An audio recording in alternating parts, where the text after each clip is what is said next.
सुल्तान Mohammad Fatih रहमहुल्लाह वो नौजवान जिसने ख्वाब नबी सल्लल्लाहु अलैहि वसल्लम पूरा किया। 15वीं सदी का ज़माना था। एक शहर था कुस्तुनतुनिया, एक ऐसा शहर जिसे सदियों से कोई फतह ना कर सका। हर अजीम बादशाह ने कोशिश की, मगर वो बुलंद दीवारें, मजबूत किले और तूफानी समंदर सबके हौसले तोड़ देते। लेकिन एक नौजवान था जिसके दिल में ईमान की रोशनी और नबी सल्लल्लाहु अलैहि वसल्लम की बशारत की उम्मीद थी। उसका नाम था मोहम्मद बिन मुराद रहमहुल्लाह, जिसे दुनिया ने सुल्तान मोहम्मद अल फातिह रहमहुल्लाह कहा।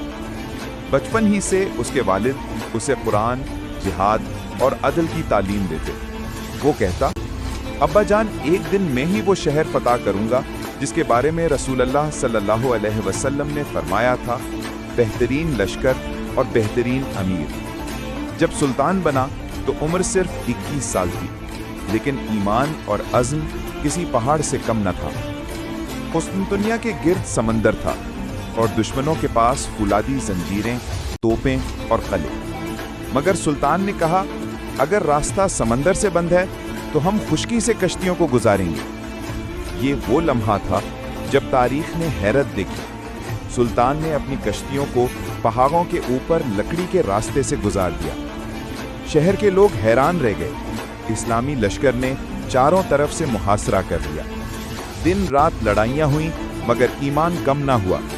आखिर एक सुबह अजान की आवाज उठी और कुस्तुनतुनिया फतह हो गया। सुल्तान फातिह सजदे में गिर गए और फरमाया, ये मेरी नहीं, मेरे नबी सल्लल्लाहु अलैहि वसल्लम की पेशन गोई की तकमील है।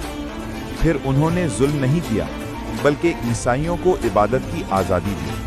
मसाजिद और गिरजे अमन के साथ खड़े रहे। ये था इस्लाम का असली चेहरा, इल्म, अदल और मोहब्बत का।